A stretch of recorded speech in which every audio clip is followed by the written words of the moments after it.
뉴스룸을 시작하겠습니다. 김건희 여사 공천 개입 의혹의 핵심 인물인 명태균 씨의 녹취를 민주당이 추가로 공개했습니다. 2022년 서울 서초갑 국회의원 재보궐선거에서 국민의힘 경선 과정에 개입한 정황이 담겼습니다. 책임 당원 개개인의 성향을 파악하는 자료를 만들었는데 민주당은 이 데이터가 조은희 의원에게 넘어간 거 아니냐고 의심하고 있습니다. 구혜진 기자입니다. 명태균 씨는 지난 2022년 2월 8일 국민의힘 서초갑 지역구의 책임당원 안심번호를 대상으로 비공표 여론조사를 실시했습니다. 경선이 치러지기 이틀 전이었습니다. 서초에 거기 과반이 안 넘을 거 아닙니까? 그럼 과반이 아니면 결선 투표 갈 거 아니에요. 네, 그 만약 결선 투표 가면 조은희하고 네. 이혜훈. 녹취를 공개한 민주당은 경선을 거쳐 국회의원에 당선된 조은희 의원이 조사에 쓰인 책임당원 명단을 넘겼을 가능성이 높다고 봤습니다. 명 씨는 미래한국연구소 직원이던 강혜경 씨가 당원 명부 출처가 문제될 것을 우려하자 조 의원의 이름을 꺼냅니다. 그건 나중에 만들면 되잖아. 문제가 되면 후보한테 쓰라고 하면 되지. 그 조은인데 그러면 문제가 없어요? 이후 상황을 인지한 당이 문제를 제기해 조사는 중단됐습니다. 예, 내일 그 서초 거는 그냥 안 하는 걸로 하고 아, 네, 오늘 거 한 거로 마무리 이제 당에서 네, 전화가 와서 여론조사 돌리느냐 네. 나중에 문제가 된다. 네. 그 전화가 왔대. 이 시점까지 조사가 완료된 서초갑 당원은 2,233명 중 4분의 1이 넘는 559명입니다. 각 안심번호별로 누구를 지지했는지를 조사한 로 데이터가 조 후보에게 전달됐을 가능성이 높다는 게 민주당 주장입니다.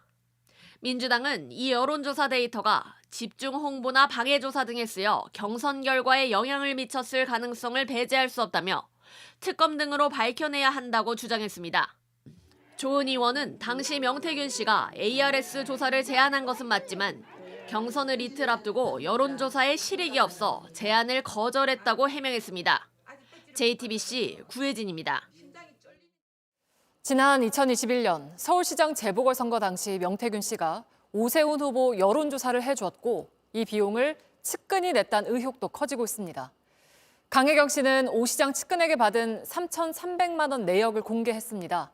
이 측근은 명 씨에게 돈을 건넨 사실을 인정하면서도 오 시장 캠프와는 무관한 일이라고 해명했습니다. 임예은 기자입니다. 지난 2021년 3월 23일 오세훈 당시 서울시장 후보는 안철수 후보를 꺾고 야권 단일 후보가 됐습니다. 재보궐선거를 보름 정도 앞둔 시점이었습니다. 두 후보의 단일화 조건 100% 무작위 여론조사였습니다. 이를 앞두고 미래한국연구소는 오세훈 후보와 관련해 13건의 비공표 여론조사를 실시한 것으로 알려졌습니다. 명 씨는 이때 여론조사 문항을 오 시장에게 유리하도록 설계했다고 설명해왔습니다. 오세훈 전 서울시장과 안철수 국민의당 대표가 단일화를 한다면 누가 적합합니까? 누굴 지지하시겠습니까? 누가 이겨요? 이를 먼저 요구한 건 정치인들이었다고도 말했습니다. 내가 자기들한테 불법적인 걸 하라 했어요? 오세훈이 자꾸 하면 정치자금법으로 고발했을 거야. 비슷한 시기 오 후보 측근인 김모 씨가 당시 실무자이던 강혜경 씨에게 돈을 보낸 정황이 드러났습니다. 지난 2021년 2월 1일부터 단일화 전후로 5차례에 걸쳐 모두 3,300만 원을 보냈습니다. 김 씨는 명 씨에게 돈을 준 건 맞다면서도 캠프와는 무관하고 순수하게 한 일이라고 밝혔습니다. 오 시장 측도 선거본부에서 명 씨가 준 여론조사와 보고서를 받은 건 한 장도 없다며 선을 그었습니다. 하지만 후보 캠프가 아닌 제3자가 여론조사 비용을 냈다면 정치자금법 위반 여지가 있습니다. 내일 검찰에 출석하는 강혜경 씨는 오 시장 여론조사 의혹 관련 자료 등을 제출하겠다고 예고했습니다. JTBC 임예은입니다. 네, 명태균 씨 관련 의혹을 수사하는 창원지검으로 가보겠습니다. 자, 오원석 기자, 명 씨가 조은희 의원 경선 과정에 개입한 거 아니냐 하는 의혹이 추가로 나왔는데 여기에 대한 수사도 이어지고 있습니까? 네, 명 씨는 그동안 여러 선거에서 여러 후보의 경선 과정에 여론조사 방식으로 영향을 끼쳤다는 의혹을 받고 있습니다. 특히 오늘 민주당이 공개한 녹취를 보면요. 명 씨는 당원 명부를 바탕으로 설문을 한 뒤에 어느 후보를 지지하는지 성향을 파악해뒀습니다. 이런 방식 지난 대선 경선 과정에서도 사용을 했다는 게 지금까지 어느 정도는 확인이 된 상태입니다. 검찰은 이런 자료가 어디까지 전달이 됐고 어떤 방식으로 활용했을지 추적하고 있습니다. 네, 검찰의 기소는 언제쯤 이루어질까요? 네, 검찰이 조사해야 할 사람은 많은데 시간은 부족한 상황입니다. 검찰은 명시 구속 기한을 다음 달 3일까지 일단 한 차례 연장을 해둔 상태인데요. 이 기간 안에 검찰은 김영선 전 의원 공천 개입 의혹부터 여론조사 조작 그리고 창원 산단 개입 의혹까지 실타래를 풀어나가야 합니다. 창원지검으로 불러들이는 참고인 수도 점점 늘어나고 있습니다. 검찰은 지난 2022년 당시 공관위원장이었던 윤상현 의원과 그리고 당대표였던 이준석 의원도 이곳 창원지검으로 소환해 조사를 이어간다는 방침입니다. 검찰의 이런 일정을 생각하면 명시 기소 시점은 구속기한을 꽉 채운 다음 달 3일이 될 가능성이 높습니다. 네, 명 씨는 혐의를 계속 부인하고 있는데 다음 주에 명 씨 대응이 나오는 거죠? 네, 명 씨 변호인은 단돈 1원 한 푼 받은 적 없다. 이곳 창원지검에서 취재진과 만나 수차례 이렇게 주장했습니다. 돈을 줬다는 강혜경 씨의 증언을 깨트릴 명확한 증거 자료를 갖고 있다는 입장인데요. 명 씨 변호인은 이르면 다음 주 초 이런 자료를 토대로 명 씨에 대한 구속 적부심을 신청한다는 계획입니다. 주요 참고인인 강 씨는 내일 검찰 조사에 나와서 오세훈 서울시장 여론조사와 관련한 증거 자료를 검찰에 제출하겠다. 이렇게 예고를 한 상태입니다. 지금까지 JTBC 오원석입니다. 이재명 민주당 대표의 위증교사 혐의에 대한 1심 선고가 하루 앞으로 다가왔습니다. 국민의힘은 어제 야당 집회를 이 대표를 지키기 위한 방탄 집회라고 비판했습니다. 민주당은 지난 선거법 재판 결과는 사법살인이라고 하면서 내일 재판에 대해서는 따로 언급하지 않았습니다. 하예빈 기자입니다. 민주당 등 야5당과 진보단체들은 어제 서울 광화문 일대에서 네 번째 장외 집회를 열었습니다. 민주당은 참가자 수가 너무 많아서 집계조차 불가능했다고 했습니다. 검찰을 향해선 이재명 대표에 대한 정치적 살인을 했다고 비판했습니다. 지난 5일 이 대표가 공직선거법 위반 혐의로 징역 1년에 집행유예 2년을 선고받았지만 지지율은 오히려 올랐다는 겁니다. 이재명 죽이기도 결국 법치주의를 가장한 민주주의 파괴에 이미 명확해졌습니다. 대한민국의 현재 사법체계에서 검찰의 현재의 기소체계가 공정한가, 편파적이지 않은가. 내일 위증교사 혐의 재판에 대해선 별도로 언급하지 않았습니다. 국민의힘은 민주당이 어제 집회를 앞두고 파란 옷을 입지 말라고 당부하는 등 재판부를 자극하지 않으려고 했지만 당원이 아닌 일반 국민들의 공감은 얻지 못했다고 지적했습니다. 이재명 무죄로운 여론을 확산시켜 보려는 것이겠지만 시민들의 무관심은 오히려 이 대표의 사법 리스크가 본격화되었음을 알리는 신호탄이나 다름없습니다. 내일 선고를 하는 재판부를 향해서는 법리와 증거에 따라 공정한 판결을 해주실 걸 확신한다고 했습니다. JTBC 하혜빈입니다. 네, 내일 재판의 핵심 쟁점은 이 대표의 녹취록입니다. 검찰은 이 대표가 증인을 회유해서 위증을 유도했다는 입장이고 이 대표 측은 기억나는 대로 말해달라 했을 뿐이라고 주장합니다. 박병현 기자가 정리했습니다. 검사 사칭 사건은 이재명 대표가 변호사 시절인 2002년 5월 벌어졌습니다. 이 대표는 당시 분당 파크뷰 분양 특혜 의혹을 취재하던 KBS PD와 함께 재판에 넘겨졌고 벌금 150만 원 확정 판결을 받았습니다. 이 문제가 다시 불거진 건 2018년 경기지사 후보 토론회 때입니다. 이 대표가 억울하게 누명을 썼다고 말하면서 허위사실 공표 혐의로 재판에 넘겨졌는데 무죄가 확정됐습니다. 검찰은 이 재판 과정에서 이 대표가 김병량 전 성남시장 비서 출신 김진성 씨에게 위증을 시킨 것으로 보고 있습니다. 이 대표가 누명을 썼다는 프레임을 만들기 위해 김 씨에게 거짓 증언을 시켰다는 겁니다. 도감이 있었다는 얘기를 해주면 제일 좋죠. 실제로 뭐 그때 비서였으니까. 이 대표 측은 기억나는 대로만 말해달라고 했다는 입장입니다. 우리 김일성이 안 본 거 뭐 그런 얘기 할 필요는 없는 거고. 이 대표는 지난 11일 김 씨의 증언이 안 하느니만 못한 증언이었다고도 했습니다. 유리한 증언을 해주지 않았다는 겁니다. 하지만 검찰은 이 대표가 김 씨에게 변론 요지서까지 보내주며 기억을 유도했고 실제로 유리한 증언을 해줬다고 보고 있습니다. 김 씨가 증언을 마친 뒤 당시 정책비서관이던 정진상 씨에게 변호사 상의대로 증언을 잘했다고 알렸다는 점도 검찰 주장의 배경 중 하나입니다. 검찰은 위증교사 혐의 양형 기준상 최고형인 징역 3년을 구형했습니다. 금고형 이상이 확정될 경우 이 대표는 의원직을 잃고 다음 대선에도 나올 수 없습니다. JTBC 박병현입니다. 네, 일본 정부가 오늘 우리 정부 참여 없이 사도광산 추도식을 열었습니다. 추도식이 열린 니가타현 사도섬 연결하겠습니다. 자, 정원석 특파원, 우리나라에서는 아무도 참석하지 않은 가운데 일단 진행을 한 거죠? 네, 그렇습니다. 원래 오늘 추도식의 계획은 왼쪽에는 일본 참석자들이 앉고 오른쪽에는 한국 참석자들이 앉을 예정이었습니다. 하지만 우리 정부 인사들과 유족들이 불참하면서 결국 한쪽이 텅 빈 채 추도식을 진행할 수밖에 없었습니다. 말 그대로 반쪽짜리 추도식이 되고 말았습니다. 일본 언론에선 윤석열 정부가 한국 내 여론에 발목이 잡힌 것으로 보인다, 이렇게 전했습니다. 네, 일본 정부 측 대표는 어떤 이야기를 했습니까? 네, 오늘 일본 측 대표로는 우리나라 차관급에 해당하는 이쿠이나 아키코 정무관이 대표로 참석했는데요. 이쿠이나 정무관은 사도 광산의 세계유산 등재는 가혹한 환경 속에서 노동해야 했던 선조들의 헌신 덕분이라며 그 노력을 깊이 기린다, 이렇게 말한 뒤에 조선인 노동자에 대해 언급했습니다. 애도의 표현은 담겨 있었다고 볼 수 있지만 강제노동 표현이나 반성에 대한 언급은 없었습니다. 직접 들어보시죠.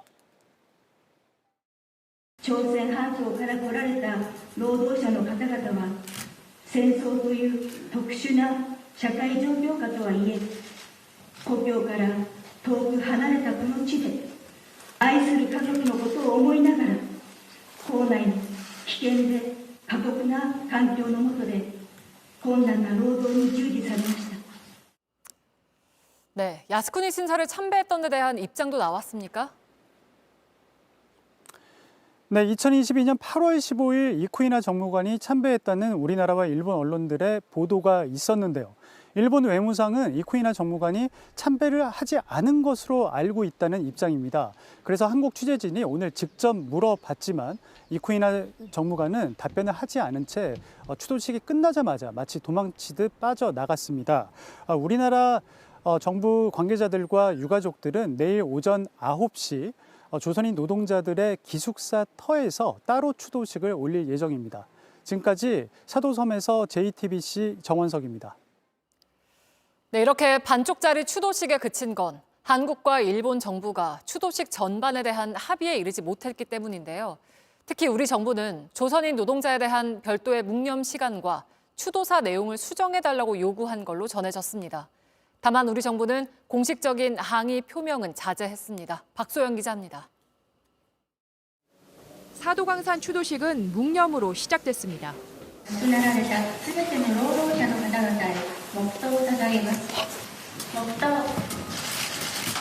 참석자들이 고개를 숙인 건 사도광산에서 일했던 모든 노동자를 위해서입니다. 우리 정부는 조선인 노동자를 위한 별도의 묵념의 시간을 마련해달라고 일본 정부에 요구한 것으로 알려졌습니다. 우리 유가족에 대한 최소한의 예우를 요구한 겁니다. 하지만 조선인 노동자만을 위한 묵념의 시간은 받아들여지지 않았습니다. 추도사의 강제 노동 표현과 반성을 담아달라고 요청했지만 이것도 합의에 이르지 못했습니다. 哀悼の日を表したということでございます。そしてその歴史的な問題については政府間の中でですね、お話をしております。 이쿠이나 정무관의 야스쿠니 신사참배 전략 외에도 이 같은 이견으로 우리 정부가 하루 전 불참을 결정한 겁니다.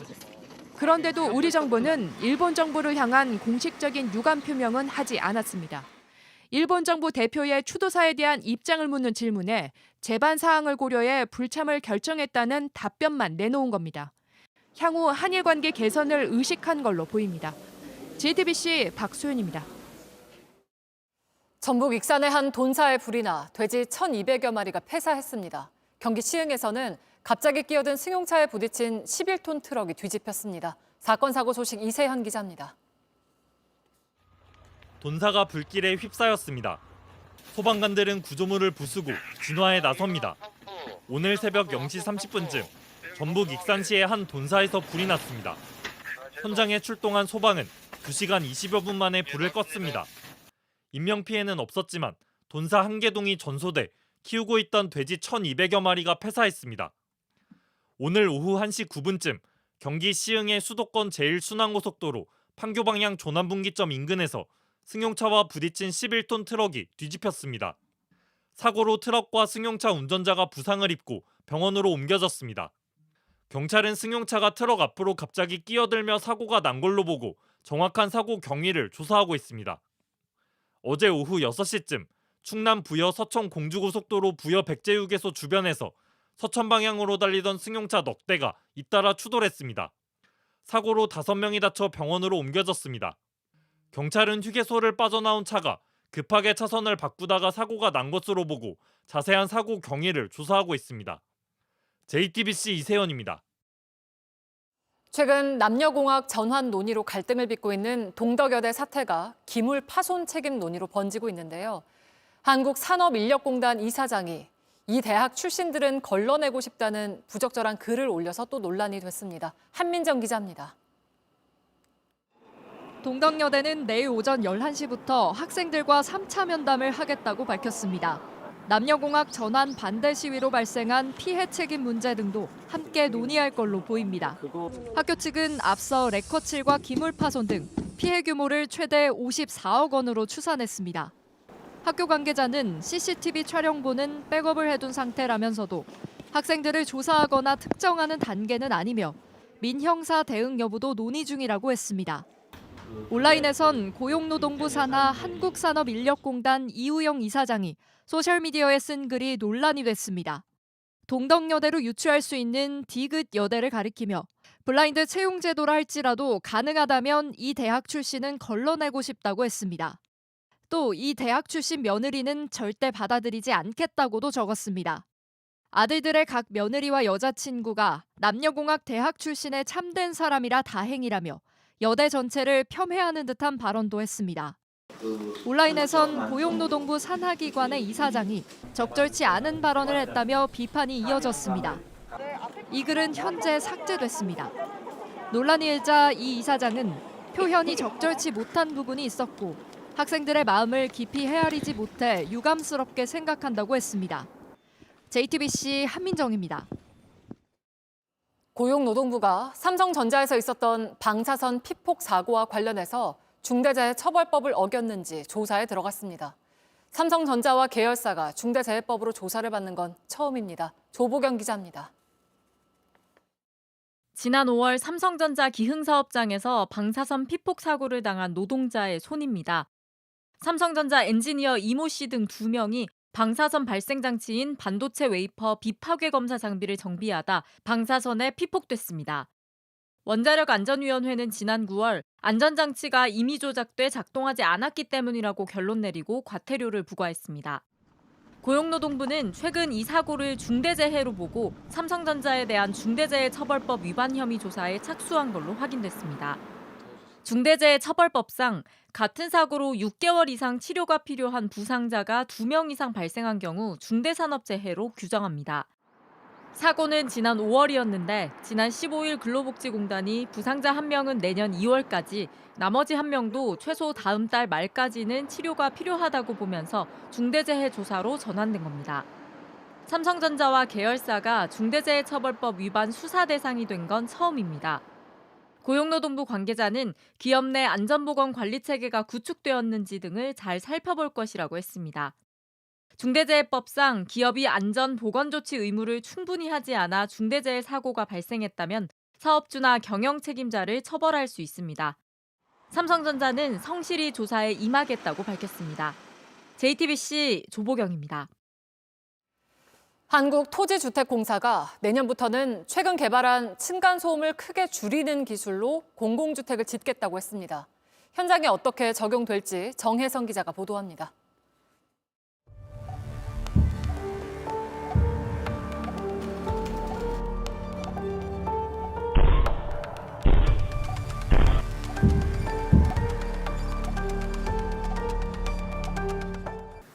러닝머신 위에서 뛰어봅니다. 아이들이 뛰어다니는 정도 소음을 내는 2.5kg짜리 공도 바닥에 던져봅니다. 아래층에선 모두 1등급 소음 기준인 37데시벨 이하로 측정됩니다. 이 정도면 도서관에서 속삭이는 소리 수준입니다. 층간 소음을 줄이기 위해 한국토지주택공사 LH가 개발한 기술이 적용된 겁니다. 복합 완충제를 쓰면서 소음에 대한 흡수 능력이 좋아졌고요. 그다음에 저희들이 고밀도 몰타를 2개 층을 사용하면서 LH는 내년 하반기 설계에 들어가는 공공주택 약 5만 가구부터 이 기술을 적용할 계획입니다. 3기 신도시 공공주택도 모두 적용 대상입니다. 공사비는 올라가지만 분양가에 반영하는 건 최소화하겠다고 밝혔습니다. 공사비가 한 59제곱미터 기준으로 봤을 때 한 300만 원 정도가 올라갈 것으로 보입니다. 이 부분에 대해서는 저희들이 원가절감 등을 통해서 LH는 관련 기술을 중소건설사에 공유한다는 방침입니다. 건축비 아낀다며 날림으로 지은 건설사 탓에 이웃 간 갈등이 지속되는 상황에서 업계 관행에 변화가 있을지 주목됩니다. JTBC 정혜성입니다. 이스라엘군이 현지 시간 23일 레바논 수도 베이루트를 공격했습니다. 현지 언론은 건물 여러 채가 무너졌고 최소 20명이 숨지고 66명이 다쳤다고 보도했습니다. 이번 공격은 이스라엘과 레바논 친이란 무장정파 헤즈볼라 간 휴전 협상이 구체화하는 가운데 발생했습니다. 우크라이나가 영국산 미사일로 러시아 쿠르스크 지역을 공격했을 때 북한군이 큰 인명피해를 입었다는 보도가 나왔습니다. 우크라이나의 한 매체는 지난 20일 북한군 500명이 전사했고 3명이 다쳤다고 보도했습니다. 우크라이나군과 러시아군은 아직 공식 입장을 내지 않았습니다. 바티칸 성 베드로 대성전에서 한국 청년과 사제들이 프란체스코 교황이 직전한 미사에 참석했습니다. 2023년 세계 청년 대회를 개최했던 포르투갈의 청년들은 한국 청년들에게 자비롭고 희생적인 사랑을 나타내는 나무 십자가와 성모 마리아 성화를 전달했습니다. 2027 세계 청년 대회는 서울에서 열리는데 세계 서쪽 끝에서 동쪽 끝으로 순례가 이어진다는 의미도 담고 있습니다.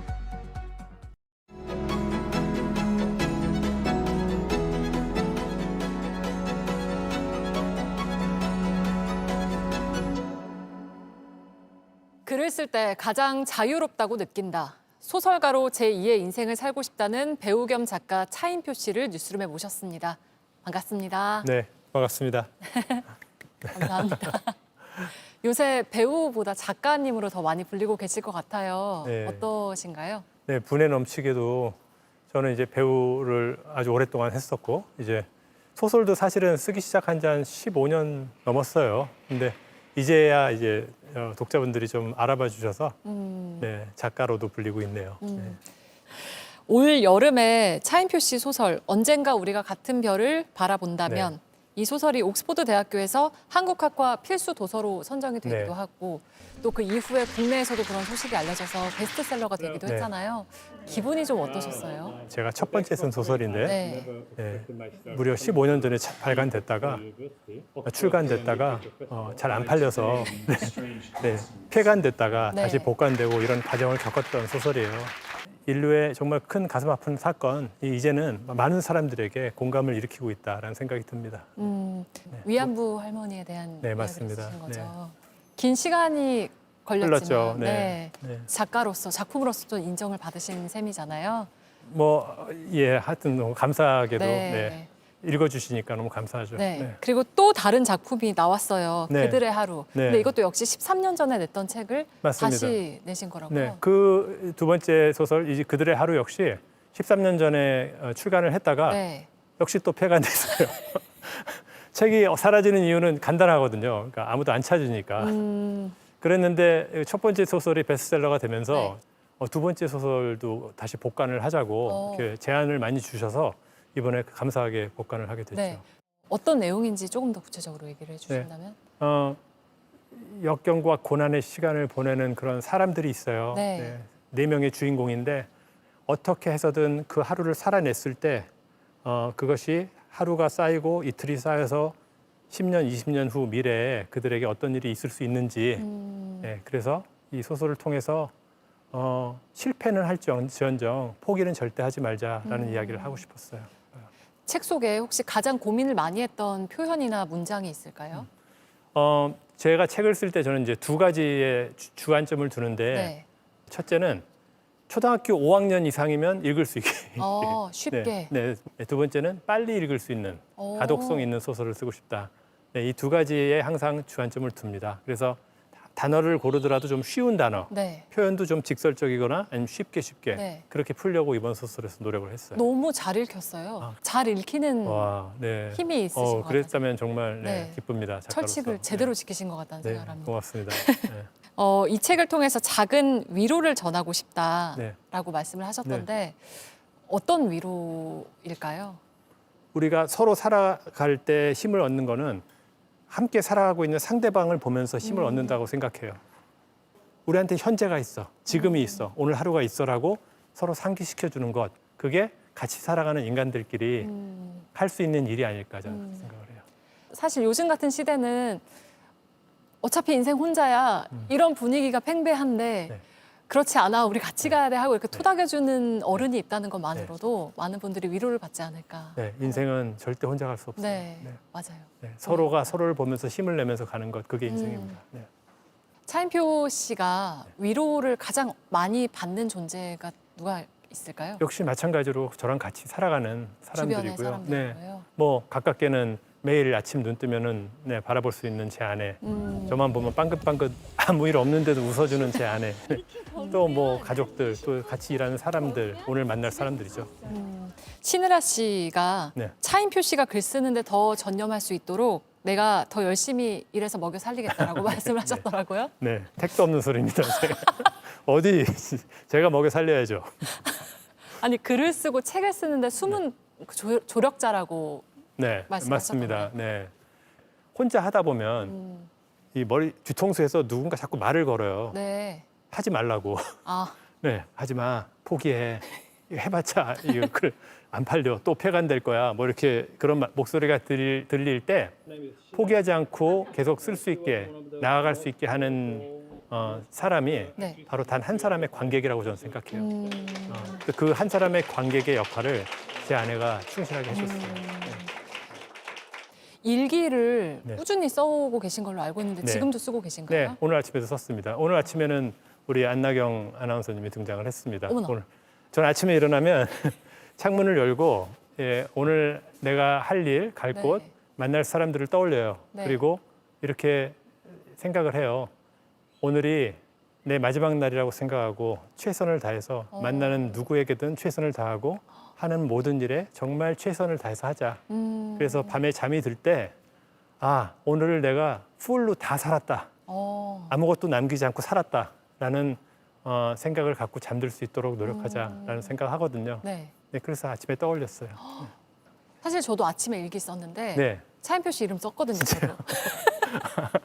혹시 MBTI가 어떻게 되세요? 저는 INTP인데 저는 INFP 아니실까요? 네, 어떻게 하세요? 찾아봤죠. 네, INFP. 예. 아내가 저한테 그거라 그러더라고요. 네. 일기장에 차인표 씨가 오늘 행복하게 돌아가셨으면 좋겠다. 와, 인터뷰 마치고 그런 마음으로 일기를 썼. 일기대로 이루어질 것 같습니다. 네, 고맙습니다. 감사합니다. 글을 쓸 때 가장 자유롭다라고 말씀을 하셨는데 이게 글 쓰는 거랑 연기하는 거랑 또 다른 매력이 있을 것 그렇죠. 같거든요. 네. 연기는 배우 입장에서는 표현의 도구가 돼서 또 작가가 쓴 것을 또 연출자가 디렉팅하는 것을 잘 표현해야 되는 도구인데 네. 글 쓰는 거는요, 소설 쓰는 건 처음부터 끝까지 혼자 하는 일이거든요. 그래서 자유롭긴 한데 고독하죠. 네. 네. 하지만 고독할지언정 외롭지는 않습니다. 그 고독을 즐길 수 있으면은 좋은 창작자가 될 수 있다라고. 즐기는 경지에 지금 이르신 거죠? 저 INFP니까요. 배우로서 활동 계획은 어떻게 지금 생각하고 계세요? 저는 배우로서 30년 넘게 있었고, 네. 그래서 지금도 불러주시면 좋은 작품에 함께 출연하고 싶은 마음이 당연히 있고요. 네, 또 찍어놓은 작품도 있고, 적절한 조연으로서 제가 할 수 있는 일들로서 이 한 축을 담당하는 그런 일을 하고 싶어요. 네. 여러 사회 활동, 봉사 활동을 하시는 걸로도 많이 알려져 있는데 그 결정적인 뭐랄까 계기가 된 순간이 있었을까요? 뭐 아내 덕분이기도 하고요. 네. 또 주변에 먼저 그런 일들을 하던 사람들이랑 어울리는 게 행복해서기도 하고 제 목표는 나중에 제가 이 세상을 떠날 때 저에게 주어졌던 거, 제가 가졌던 거를 다 쓰고 가는 거예요. 네, 그래서 보잘것없는 이름이지만 제 이름이 뭐라도 좀 어디에 도움 된다면 그냥 뭐 쓰면 되는 거고 저한테 어떤 능력이나 뭐 소유가 있다면 그것도 필요한 곳에 쓰고 이렇게 하고 싶어요. 대중들이 우리 차인표 씨를 어떤 사람으로 좀 기억해주면 좋겠어요? 친절한 이웃, 네, 그냥 동네 형, 그 정도면 정말 행복할 것 같습니다. 네. 우리들의 친근한 형이자 이웃이자 작가님이신 우리 차인표 씨와 함께한 오늘 인터뷰는 여기서 마치겠습니다. 네, 고맙습니다. 네, 오늘 고맙습니다. 네.